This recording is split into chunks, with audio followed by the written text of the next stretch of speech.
స్తోత్రం. హల్లెలూయా. దేవుని పరిశుద్ధ వాక్య భాగంలో నుండి ద్వితీయోపదేశ కాండము 30వ అధ్యాయము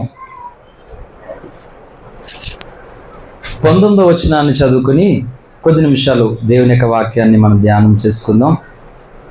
ఆ పాత నిబంధన 172వ పేజీ, ద్వితీయోపదేశ కాండము 30వ అధ్యాయము 19వ వచనం. నేడు జీవమును మరణమును, ఆశీర్వాదమును శాపమును నేను నీ ఎదుట ఉంచి భూమి ఆకాశంలో మీ మీద సాక్షులుగా పిలుచుచున్నాను. ఈ పరిశుద్ధ వాక్య భాగం దేవుడు దీవించును గాక. ఆమె. చిన్న మాట ప్రార్థన చేసుకుందాం. స్తోత్రం నాయనా యేసయ్యా, నీకు వందనాలు. ఇంతవరకు మీరు జరిగించిన ఆరాధన క్రమాన్ని బట్టి వందనాలయ్యా. మొదటి వాక్యం ద్వారా గోధుమలు గురుగులు మాట్లాడావు, అలాగే నీ బలలో పాలు పొంది కృపించావు. ఎవరైనా అయోగ్యంగా తీసుకుంటే దయతో క్షమించి మేము గురుగులుగా ఉండకుండా గోధుమలుగా ఉండడానికి కృపణీయండి. నీ సన్నిధికి తీసుకొచ్చిన కానుకలు ప్రతిష్టార్పణ అవన్నీ అంగీకరించి నీ సేవార్థమే వాడుకొని విత్తన హస్తాలకు నూరింతల ప్రతిఫలం ఆశీర్వాద దయచేయమని ప్రార్థిస్తున్నాను. ఇగో మధు సాక్ష్యం చెప్పాడు, బుక్ స్టాల్ కొరకు చెన్నై వెళ్ళడానికి సహాయం చేయండి. చిన్నాన్నగారికి ప్రభా ఇగో ప్రేగు సమస్యతో బాధపడుచుండగా ఇగో నాయన అయ్యా తనకి బాహ్యమైన స్వస్థతో పాటు అంతరంగ స్వస్థత కూడా కలగాలి. ఇటు శరీరానికి ఆరోగ్యము, అటు ఆత్మకు రక్షణ కలుగునట్లుగా మీరు కృప చూపించమని తండ్రి. ఇంకో కుటుంబంతో చిన్న విషయంలో చాలా బాధతో గాయంతో ఉన్నారు ప్రభా, అందరినీ బలపరచమని ప్రార్థిస్తూ ఉన్నాను. అయ్యా నీ సేవకుడి జీవితంలో మీరు చేసిన కార్యము కొరకు వందనాలు అయ్యా. ఇగో తండ్రి 27 సంవత్సరాల తర్వాత పాడైపోయినటువంటి గృహాన్ని నివాస యోగ్యంగా మీరు మాకు అనుగ్రహించినందుకు వందనాలు అయ్యా. ఇగో బాబు భర్త విషయంలో కూడా నేను దినాన్ని భయంకరమైన వ్యతిరేకత ఆటంకాల మధ్య అందరి ప్రార్థన సహకారులతో నువ్వు ఎంతో అద్భుతమైన కార్యాన్ని జరిగించారు. అందుని బట్టి మీకు స్తోత్రాలు. ఇగో మిగిలినటువంటి నాయన పరిచర్ను కూడా దీవించండి అయ్యా. చదవబడిన వాక్యం ద్వారా మరొకసారి నీ దాసుని అభిషేకించి నీ శక్తితో నింపి నీ ప్రజలందరితోనూ నీవే మాట్లాడి అపవాది కార్యములు లయపరచను. యేసయ్య నామమున ప్రార్థిస్తున్నాం తండ్రి, ఆమేన్. హల్లెలూయా. దేవుని పరిశుద్ధ నామానికి మహిమ కలుగును గాక. చేరి ఉన్న మీకును లైవ్లో ఉన్న వారికి మరొకసారి ప్రభునామలో హృదయపూర్వకమైన వందనాలు. మంచిది. ప్రభునందు ప్రియ సోదరి సోదరులారా, దేవుడు మనకు చెప్తున్నటువంటి సందేశం ఏంటి అంటే, నేడు జీవమును మరణమును ఆశీర్వాదమును శాపమును నీ ఎదుట ఉంచి ఉన్నాను అన్నాడు. హల్లెలూయా. దేవుడు మన ఎదుట ఏం పెట్టాడట? ఆశీర్వాదం పెట్టాడు, శాపాన్ని పెట్టాడు, జీవాన్ని పెట్టాడు, మరణాన్ని పెట్టాడు.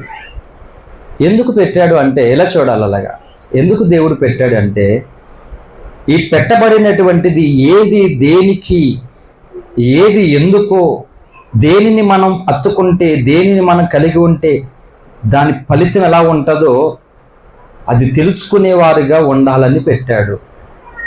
హల్లెలూయా. ఫర్ ఎగ్జాంపుల్ మీకు సింప్లిఫై చేస్తాను. చీకటి ఉన్నది, వెలుగు ఉన్నది. ఎక్కువగా అందరము ధైర్యంగా ఉండడానికి ఎప్పుడు పట్టపగలనుకో స్త్రీ అని ఆ పిల్లలని ఎవరైనా హ్యాపీగా తిరిగేస్తారు.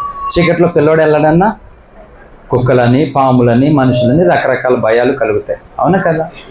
అలాగనే ఈ యొక్క జీవమును శాపమును, ఆశీర్వాదమును ఏంటి, శాపమును, జీవమును, మరణమును దేవుడు మన ఎదుట పెట్టాడట. ఇప్పుడు చెప్పు, వాటిలో నువ్వు ఏం కోరుకుంటావో, వాటిలో నీకు కావాల్సినది ఏంటో నువ్వే డిసైడ్ చేసుకోవాలి. దేవుడు మీరు చూస్తే గనక బలవంత పెట్టడు మనల్ని, బలవంత పెట్టేవాడు కాదు ఆయన. అందుకే ఎప్పుడు కూడా నువ్వు ప్రార్థన చేసినా, కానుకిచ్చినా, దేవుని దగ్గరికి వచ్చినా దేవుడు ఎలా చేయమని చెప్పండి. సింపుల్గా నాకు ఒక మొక్కలో చెప్పండి మీరు. ఎస్, పూర్ణ హృదయంతో చేయాలి. అంటే ఏ వ్యక్తి యొక్క బలవంతం ఉండకూడదు. నీ ఇష్టపూర్వకంగా నీ హృదయం అంతటితో నువ్వు చేయాలి మాట. అలా చేస్తేనే ఆశీర్వాదం వస్తుంది. కొంతమంది అలా చేయరు. సనుక్కుని చేసేవాళ్ళు కొంతమంది, ఇసుక్కుని చేసేవాళ్ళు కొంతమంది, చిరాకుతో చేసేవాళ్ళు కొంతమంది. అలా ఉండదు. నేను అందుకే ప్రసంగాల్లో నా కోసం గొప్పలు చెప్పుకోవడం కాదు, ఖచ్చితంగా తెలుసుకోవాలి నా కోసం. ఎందుకంటే ఎటువంటి స్థితిలో ఉంటుండగా, ఎలాంటి పరిస్థితుల్లో ఉంటుండగా ఈ భారాన్ని కలిగి ఉన్నాను, ఈ యొక్క ఆశయాన్ని కలిగి ఉన్నానో అది తెలుసుకోవాల్సిన అవసరం ఎంతైనా ఉన్నది. ఏంటి, మన తండ్రి ఎలాంటి వాడు మనం తెలుసుకోకపోతే ఎలా చెప్పండి? అవునా కాదా? ఇది తెలుసుకుంటే ఇదేని మనం చెప్పగలుగుతాం కదా. రేపు వాళ్ళు చేసిన మంచి ఏదైనా ఉందనుకో, ఇదేని మనం చెప్తాం. తెలిస్తే చెప్తాం లేదా? మా తాత ఇలా ఉండేవాడు, మా తాత అది అని తెలిస్తేనే కదా చెప్తాం, తెలియకపోతే ఎలా చెప్తాం? అందుకని దేవుడు భక్తులకి ఆ పర్మిషన్ ఇచ్చాడు. అపోస్తలులైన పౌలు గారు కానీ పేతురు గారు కానీ వాళ్ళు ఏం చెప్పారు? వాళ్ళకి దేవుడు ఏది అప్పగించాడో, వాళ్ళు ఏం చేస్తున్నారు అదే కదా చెప్పారు వాళ్ళ గ్రంథాలలో, అదే ప్రసంగాల్లో మేము చెప్తున్నాం. అంతేగాని ఇతరులను తక్కువ చేసి మేము ఎక్కువ పొందడానికి కాదు. అది దానివల్ల ప్రయోజనం ఏమీ లేదు, దానికోసం చెప్పడం కాదు మాట. హల్లెలూయా. మన ఎదుట దేవుడు ఉంచినప్పుడు మన మెచ్యూరిటీ లెవెల్స్, మన పరిపక్వత, మన ఇమ్యూనిటీ, మన కెపాసిటీ, మన జ్ఞానము ఎంత ఉందో దేవుడు తెలుసుకోవడానికి పెడతాడు. ఫర్ ఎగ్జాంపుల్ బారసాల చేసేటప్పుడు పిల్లలకి ఇలా లైన్గా బుక్, పెన్, తర్వాత ఫుడ్, డబ్బులు, బంగారం, ఒక కత్తి, మొత్తం లైన్గా అన్ని పెట్టి పిల్లోడిని అక్కడ వదులుతారు. ఆ పిల్లోడికి అలా వదలలేదులే, ఎందుకంటే నేను ఎలా వదిలేద్దామని ముందే డిసైడ్ అయిపోయాను. అలాగే అన్ని పెట్టేది మళ్ళీ చేయడానికి ఆడు అసలు కత్తి ముట్టుకున్నాడు అనుకో, బాబు ఇదైపోతాడని ఆవిడ నేను టెన్షన్ పడి సావాలి. ఎందుకు వచ్చింది అది? హల్లెలూయా. బైబిల్ ముట్టుకోకనే కత్తి ముట్టేటట్టు కత్తెలు రత్తాయి అని అనుకోవాలా? ఎందుకు ఆ టెన్షన్? కాబట్టి అటువంటి ఏమీ లేకుండా ప్రభు నాకు ఇచ్చింది నేను కనపరచాలనే ప్రార్థన సమర్పణ పెళ్లి కాకముందే ఉంది నాకు. హల్లెలూయా. సో ఒక ఫాదర్గా, ఒక సేవకుడిగా నేను చేయవలసిన పని ఏదో చేస్తాను. తర్వాత వాళ్ళ ఇష్టంలో దేవుడు లెక్క అడుగుతాడు. నేను చేయకపోతే నన్ను లెక్క అడుగుతాడు. భార్య విషయంలో కానీ, కుటుంబ విషయంలో కానీ, సంఘ విషయంలో కానీ ప్రభు నన్ను లెక్క అడగకూడదు, అడగడు అనేటువంటి విధానంతో నేను బ్రతికి సేవ చేస్తున్నాను. హల్లెలూయా. ఇలా మీరు చూసుకోవాలి, మిమ్మల్ని లెక్క అడగకూడదు. ఆయన ఎప్పటికప్పుడు లెక్కలు క్లియర్ అయిపోవాలి. కాబట్టి అలా వదిలేం. ఆ పిల్లగాడు పాక్కుంటూ వచ్చి ఏం చేశాడంటే ముట్టుకుంటే ఒక్కొక్కరు ఒక రకంగా ముసిపోతాడు. రేమి తాత అలాగే కత్తి అట్టుకునేవాడు, నువ్వు పట్టుకున్నావురా అని ఒకరు. పెన్ అట్టుకున్నందుకు మీ మామయ్య అలాగే పెన్ పెట్టుకునేవాడు రా, డాక్టర్ అయ్యాడు, కలెక్టర్ అయ్యాడు, లాయర్ అయ్యాడు అంటే ఇలాగ ఏది అట్టుకుంటే అది అలాగే ఇంకొకరు తీసుకొని వస్తారనమాట. అలాగా దేవుడు నీ ఎదుట ఎందుకు పెట్టాడు అంటే, ఈ పెట్టినటువంటి దాంట్లో నువ్వు దేన్ని కోరుకుంటున్నావు, దేని వైపు నువ్వు తిరుగుతున్నావు. హల్లెలూయా. అది చూస్తాడు దేవుడు. యాక్చువల్లీ మీకు ఒక విషయం చెప్పనా, 4 సంవత్సరాల క్రితం 2021 నవంబర్ 28వ తారీఖున ఇదే మూలవాక్యంతో ప్రసంగం చేశాను.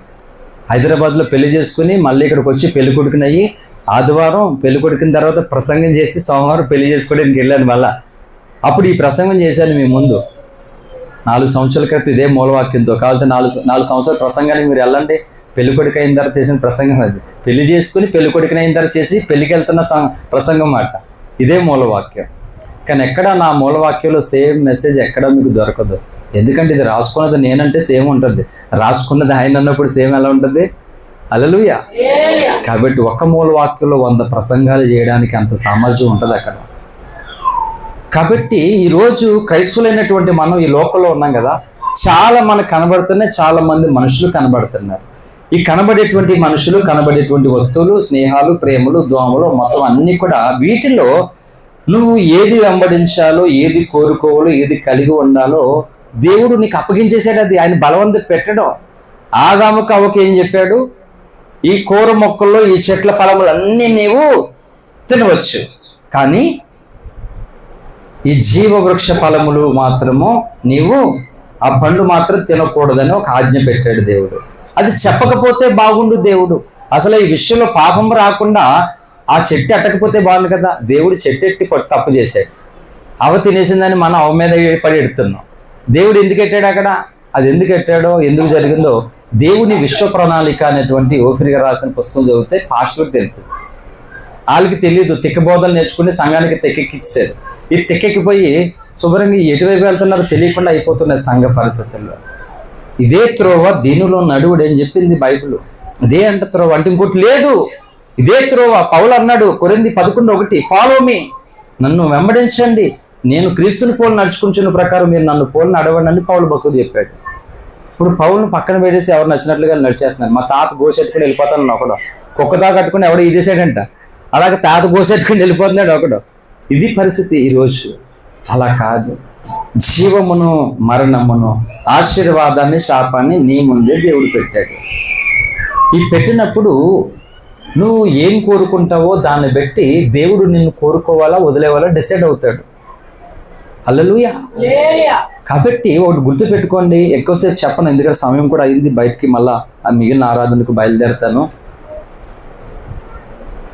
ముందు దేవుడు పెట్టాడు అన్ని తినొద్దు, ఇది మాత్రం నువ్వు తినకూడదు అని, ఇది అన్ని తినొచ్చు అని. కానీ అవేం చేసింది? తినొద్దు అని దేవుడు ఏదైతే చెప్పాడో అది మాత్రమే చేసింది. సరే, దేవుడు వద్దన్న దానిని చేసినటువంటి అవ్వ ఏమైనా సుఖపడిందా? చెప్పండి. హ్యాపీగా ఉన్నదా?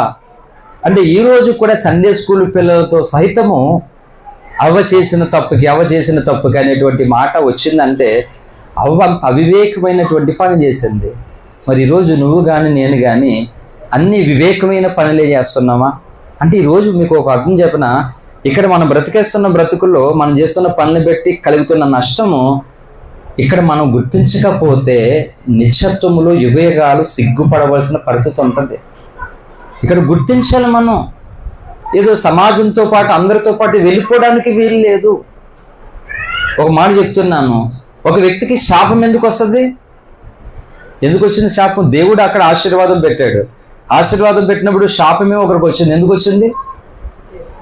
ఇంకో విషయం చెప్పినా, స్వస్థతలు అనేటువంటి దాంట్లో మీద ఆధారపడిపోయి జీవిస్తున్నటువంటి క్రైస్తవులకు మాట్లాడుతున్నాను. అసలైన ఆశీర్వాదం ఎక్కడుంది? అసలైన ఆశీర్వాదం చెప్పండి. ఎక్కడ? ఐగుప్తు దేశంలో యోసేపును దేవుడు ఆశీర్వదించాడా లేదా? ఆశీర్వదించాడు. అయితే యోసేపు ఎలా ఆశీర్వదించబడ్డాడు? ఏ తప్పు ఏ పాపము చేయకుండా మనుషుల చేత అన్యాయంగా శిక్ష పొంది చెరసాల పాలైపోయాడు. యోసేపు ఐగుప్తుకు ప్రధానమంత్రిగా బైబిల్ చూపెడుతుంది.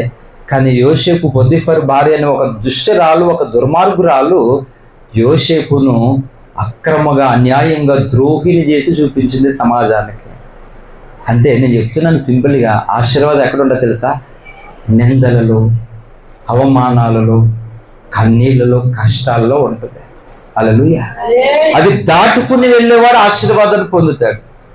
కొంతమంది ఏమి వద్దు, ఈ బాధ, ఈ కష్టం, శోధన, శ్రమ ఏం వద్దు, డైరెక్ట్గా నేను నీళ్ళలోకి వెళ్ళగానే ఈత నేర్చేసుకోవాలి, సైకిల్ ఎక్కగానే ఈత నేర్చేసుకోవాలంటే ఎట్లా అయిపోతుంది? అవ్వదు. జీవితం అని అంతే, కుటుంబం అని అంతే అవ్వదు. కొన్ని దాటుకుంటూ వెళ్ళాలి మనం, కొన్ని పరిస్థితులను ఎదిరించుకుంటూ వెళ్ళాలి. అప్పుడు దేవుడు ఏం చేయాలి తెలుసా? అన్నీ నీ సొంత నిర్ణయం చొప్పున, నీ సొంత జ్ఞానం చొప్పున నువ్వు చేసేసుకుంటున్నావా? లేకపోతే ప్రభువా, ఇగో నేను ఇక్కడ చిక్కబడి ఉన్నాను, నా జ్ఞానము, నా బలము, నా ఆలోచన సరిపోవడం లేదు, నాకు సహాయం చేయ ప్రభువా. అంటే నేను ఏ నిర్ణయం తీసుకుంటే ఎలాంటి రాంగ్ స్టెప్ వేసేస్తే ఎలాంటి నష్టం కలుగుతుందో నాకు తెలియదు. కాబట్టి ఇగో నాకున్న నా కుటుంబ పరిస్థితి, నా జీవిత పరిస్థితి ఇది ప్రభువా, ఈ పరిస్థితుల్లో నేను చేయవలసిన పని ఏంటో నాకు సహాయం చేయ ప్రభువా అని దేవుడి దగ్గర మొరపెట్టేవారు ఎవరో ఆయన చూస్తూ ఉన్నాడు. హల్లెలూయా. అందుకే అన్నాడు 145వ కీర్తనలో, నిజముగా మొరపెట్టు వారికి ఆయన సమీపంగా ఉండి ఉత్తరం ఇస్తాడట. అంటే నిజంగా పొట్టడం అంటే అర్థం ఏంటంటే అబద్ధంగా మొరపెట్టే వాళ్ళు కూడా ఉన్నారని మనం చెప్పుకోవాలి. అంటే అలాగేంటంటే ఏటీఎం మిషన్ దగ్గరికి డబ్బులు తీసుకున్నట్లుగా, దేవా నా పరిస్థితి ఎలా ఉంది, ఏదో అప్పటికప్పుడే ప్రార్థన, తర్వాత మళ్ళీ వెళ్ళిపోవడమే. అందుకని అది తీరే వరకు మానని వేదన హృదయంలో ఆ భారం ఉండాలి. దేవుని ద్వారా ఇది తొలగాలి, తీరాలనేటువంటి కాంక్ష మనలో ఉండాలని దేవుడు కోరుకుంటున్నాడు. హల్లెలూయా. కాబట్టి యోసేపు ఆశీర్వాదం పొందాలనుకున్నప్పుడు దేవుడు ఏం చేస్తే తెలుసా? యోసేపు పక్కకి పాపాన్ని తీసుకెళ్ళాడు. ఏనాలి శ్రద్ధగా, చాలా ఇంపార్టెంట్ ప్రసంగం ఇది. యోసేపు దగ్గరికి పాపాన్ని తీసుకెళ్ళి అందమైనటువంటి ఒక అమ్మాయిని పెట్టాడు అక్కడ. ఆ అమ్మాయిని పట్టుకుంటే యోసేపుకి శరీర కోరికలతో పాటు రాజదర్బాలలో ఏది కావాలన్నా యోసేపు సొత్తు అయిపోతుంది. అటువంటి మంచి ఆఫర్ అక్కడ పెట్టాడు దేవుడి ద్వారా. దేవుడు కలగజేస్తాడు, అన్ని సైతాన్ మీద తోసేస్తారు. మనకు లోకం ఎవరో ఒకటి పాస్టర్, 2 సైతాన్, అంతేనా? హల్లెలూయా. అవునా కదా? అంతే. దేవుడు అక్కడ ఒప్పుకోడేమని, దేవుడు కొన్ని పర్మిషన్ ఇస్తే అది సైతాన్ కూడా రావడానికి యోబు దగ్గరికి పర్మిషన్ ఇచ్చింది ఎవరో అంటే ప్రధాన సూత్రధారి. అందుకే జగన్నాటక సూత్రధారి ఎవరని చెప్పింది తెలుసా? దేవుడు అంట. ఇదంతా ఒక జగన్నాటకం, దానికి సూత్రధారి అంతా తిప్పేవాడు. నాకు మా ఫ్రెండ్ తాళ్ళలో కనిపించి మేము బయటకు వెళ్తే తను ప్రైజ్ లార్డ్ ఫాస్ట్ గారు అని జోక్ చేసి ఎటగారు వాడుతున్నారు స్నేహితుడు, ఫ్రెండ్. అంతా పైవాళ్ళు లేలా అన్నాను. అంటే నువ్వు నాకు ప్రైజ్ లార్డ్ చెప్పడానికి ఆ పైవాళ్ళు లేలా అంటే ఆ నోటికి వెళ్ళేసింది బలుగు అంత. అంటే కొన్నిసార్లు అట్ చేయడానికి లేకపోతే కామెంట్ చేయడానికి సరదాగా ఫన్నీగా ఉంటాయి మాట. దేవుడు ఇచ్చినటువంటి వివేచన ఆలోచనతో పాటు అంత పైవాళ్ళు ఎలా అంటే అన్నోడు అంటుండ అనమాట. ఆ కుర్రోడికి అర్థమైపోయింది, మీకు ఇంకా అర్థం లేదు, ప్రసంగం అయిపోయింది రండి మిగతా అర్థమేది చెప్తారు. అలా కాబట్టి జగన్నాటక సూత్రధారి దేవుడు. దేవుడి పర్మిషన్తోనే సర్పము అవ దగ్గరికి వచ్చింది. దేవుని పర్మిషన్తోనే పొతీఫరు భార్య యోసేపు ముందుకు వచ్చాడు, లేక యోసేపును పతూపరి భార్య ముందు పెట్టాడు. ఇంకా చెప్పాలి, ఇంకా దేవుని పర్మిషన్తోనే సాతాను యోబు దగ్గరికి వచ్చాడు. కాబట్టి అనవసరంగా సైతాన్ని కూడా ఆడిపోసుకోకండి. ఆడి వేసులో ఎందుకు చచ్చిపోయిన పోవచ్చు చంపడం ఊరికేనే. ఆడే చచ్చిపోయి సిగ్గు సర్వలేనటువంటి వాడు ఆకని మళ్ళీ ఆడిని ఎట్టుకుని అలాడడం ఎందుకు? కనీసం మనకు సిగ్గు సర్వాలని నిరూపించాడు ఆడు ముందు. ఎవరు సిగ్గులేనోడా, ఏసై కాల్చిన రక్తం ద్వారా ఎప్పుడో నీకు సిగ్గిపోయిందిరా, ఇంకా నువ్వేడో తిరుగుతున్నావు, ఎప్పటికైనా నువ్వు ఓడిపోతాను బైబుల్ ఎప్పుడు చెప్పిందిరా, సిగ్గులేనాడు, ఎప్పటికైనా నాకే విజయము అని చెప్పాలాడికి. మనమే సిగ్గుపడుతున్నాం పెళ్లి కూతురు పెళ్లి కొడుకులాగా. హల్లెలూయా. సిగ్గుపడొద్దు ఎవరు కూడా. ఇక్కడ సిగ్గుపడనక్కర్లేని పనివారిగా ఉండాలని 2వ తిమోతి పత్రిక 2వ అధ్యాయము 15వ వచనం చెప్పింది. అలా ఉంటేనే నిత్యత్వంలో సిగ్గు లేకుండా ఉంటాం, లేకపోతే అక్కడ యుగాలు సిగ్గుపడతామంట.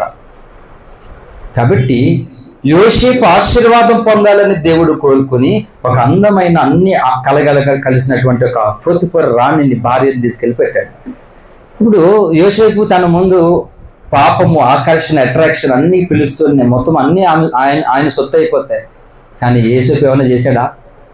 కానీ యోసేపు ప్రమేయం లేకుండా నవ్వుల పాలైపోయి పరువు పోగొట్టుకుని చెరసాలలో వెళ్ళాడు, అన్యాయముగా శిక్ష పడ్డాడు. ఈరోజు జోసెఫ్ అంటున్న నేను క్రైస్తవ సేవకుల చేత, క్రైస్తవంలో వేషధారులైన విశ్వాసుల చేత అన్యాయంగా శిక్ష పొంది మోసపోయి గాయపడి ఆత్మాభిషేకాన్ని పొంది దేవుణ్ణి ప్రకటిస్తున్నాను. ఆ మోసాలు, ఆ గాయాలన్నీ నాకు మేలే చేసాయి. ఎందుకంటే ఈ మంట కలగడానికి ఆ కన్నీళ్లే కారణం, ఆ అవమానాల నిందలే కారణము. హల్లెలూయా. కాబట్టి దేవుడు యోసేపును పరీక్షిస్తున్నప్పుడు, యోసేపు దగ్గరికి పెట్టినప్పుడు యోసేపు అవమానాలు పొందాడేమో గాని దేవుని కృప మాత్రం పొందుకోకుండా దూరము కాలేదు. హల్లెలూయా. పెట్టాడు యోసేపు దగ్గర, నువ్వు పాపం చేయాలనుకుంటే చెయ్యి, ఎంజాయ్ యువర్ లైఫ్, నీకు ఆస్తి అంతస్తు మొత్తం రాణి నీ సొత్తు అయిపోతుంది. కాబట్టి ఆ తర్వాత రాణి ఏం చేస్తా, అలా ఆయన కూడా ఏ విషయం చంపేస్తుంది పనికి మంది. ఇప్పుడు అలాగే చేస్తున్నారు కదా, రాంగ్ అఫైర్స్ పెట్టుకుంటున్నారు. అడ్డొచ్చినందుకు మన దుర్మార్గు పనికి మంది 3 పిల్లల్ని చంపేసింది హైదరాబాద్లో. భర్త ఉన్నాడో లేడో తెలియదు కానీ ఒక దుర్మార్గుడితో సైట్ ట్రాక్ పెట్టుకుని 3 బిడ్డల్ని చంపేసింది కన్నతల్లి. ఎలా ఆ మనసు వచ్చింది అంటే అంత పాపంకి బానిసైపోయి ఎవరి కోసమో బిడ్డల్ని పోగొట్టేసుకుంది. ఏమన్నా సుఖపడదా? అందరి ముందు పరువు పోగొట్టుకుని సంచులు కూడా సెంట్రల్ జైల్లో ఏడుస్తుంది. ఆడి కోసం చేసింది కదా, ఆడేమన్నా ఓదారుతాడా? ఎందుకండి పనికిమాలిన ప్రేమలు, పనికిమాలిన ఇటువంటివన్నీ కూడా. నీకోసమే రక్తం కార్చి ప్రాణం పెట్టిన యేసయ్య వైపు చూడండి. హల్లెలూయా. అసలైనటువంటి ఆయనను వదిలేస్తున్నారు. ఈ రోజు పనికిమాలినటువంటి చెత్త కొరకు పాకులాడి ప్రయాసపడి ఉన్నటువంటి దాన్ని పోగొట్టుకుంటున్నారు. అందుకే భక్తులు, యోసేపు లాంటి భక్తులు ఈ పొరువంతా పోగొట్టుకుని ఆమె చెప్తుంది, ఈ మనుషుడు, ఈ ఐగుప్తుడు నా మీద ఇలా చేయబోయాడు బలాత్కారం అంటే అందరూ నమ్మారు. ఆడదన్న మాట నమ్ముతారు, మగోడి మాట నమ్ముతారా? నమ్మారు. తీసుకెళ్ళి ఏం చేశారంటే ఆయన వేసేశారు. కానీ నీతి నిమిత్తం హింసించబడేవారు ధన్యులనే మాట మత్తయి సువార్త 5లో రాసిన దేవుడు యోసేపు అన్యాయంగా శ్రమ పడుతుంటే మర్చిపోయలేదు, యోసేపుని విడిచిపెట్టలేదు. దేవుడు తన కన్నీటిని చూశాడు, తన శ్రమను చూశాడు. కనుకనే అది ఐగుప్తుల ప్రజలు ఎదుట సింహాసనం మీద రాజును చేశాడు దేవుడు. హల్లెలూయా. మనము కనబడాలి అంటే నలగబడాలి. ఈ సమాజానికి కొంతసేపు మనం కనబడకుండా అయిపోవాలి. హల్లెలూయా. చీకటిలోనికి వెళ్ళిపోయినటువంటి చంద్రుడు తర్వాత విరజిమ్మినటువంటి సూర్యకాంతి చేత వెన్నెలుగా ప్రకాశించేటువంటి ఒక చంద్రబింబముగా మనకు ప్రదర్శిస్తాడు. అలాగే కష్టాలలో, నష్టాలలో, కన్నీళ్ళలో, శ్రమలలో, శోధనలో నలిగిపోయి ఏ ఒక్కరితోడైనా ప్రేమగా మాట్లాడడానికి మాటలు రాని మోగతనముతో, నవ్వలేనటువంటి కఠిన విధమైన వ్యాధులతో నలిగిపోయినటువంటి జీవితాలను బాహాటంగా దేవుడు విజయోత్సవముతో ఊరేగిస్తాడు. హల్లెలూయా. హల్లెలూయా. ఆయన విడిచిపెట్టడు. అంటే దేవుడు చూడాలి నువ్వు ఎంత నలగొట్టబడుతున్నావు, ఎంత శ్రమ పడుతున్నావు, ఎంత ఎంత కరిగిపోతున్నావో. నీకు అప్పగించబడిన నీ ముందు ఉంటున్న దానిని నీ సుఖం కోరి ఏది కోరుకుంటున్నావో లేదు. దేవుడి కొరకు శ్రమ పడడానికి నిర్ణయించడానికి ఇష్టపడుతున్నా కానీ దేవుడిని బాధ పెట్టే దాన్ని మాత్రం నేను ముట్టనని ఎవరు ఏది కోరుకుంటున్నారో ఎన్ని పరీక్షిస్తున్నాడు ఆయన, అది కనపడాలి. హల్లెలూయా. కనుక జీవమును మరణమును, ఆశీర్వాదాన్ని శాపాన్ని దేవుడే పెట్టాడంట. పెట్టి ఏం కావాలో కోరుకోమంటున్నాడు. చెప్పండి, ఏం కోరుకుందాం? మనం ఏం కోరుకుందాం? ఎంజాయ్ చేసి ఇక్కడ యుగయుగాలు నాశనమైన స్థలానికి వెళ్దామా? మన కోరికలు, మన ఇష్టాలు, మన ఆలోచనలు ఇక్కడ నెరవేర్చుకుని యవ్వనం ఉంది, అందం ఉంది, ఆరోగ్యం ఉంది, ఆస్తి ఉందని లోకానుసారంగా బ్రతికి శాపగ్రస్తులయ్యి నిత్య నరకపాత్రులు అవుదామా? లేకపోతే శ్రమ పడినటువంటి యోగులాగా శోధింపబడి సువర్ణంగా మనం మారడానికి ఒప్పుకుందామా? Choice is your. దేవుడు ఎంత కృప కలిగిన వాడు తెలుసా? బలవంత పెట్టకుండా ఇగో నేను ముందు పెట్టాను, ఏం కావాలో కోరుకో అన్నాడు. అలా చెప్పి దేవుడు ఒక మాట చెప్పాడు. ద్వితీయోపదేశకాండం 17వ అధ్యాయం అనుకుంటా, ఒకసారి రండి. ముగింపులోనే ఉన్నాం, ఎవరు ఇబ్బంది పడొద్దు. 12వ అధ్యాయం 28వ వచనం చదవండి త్వరగా.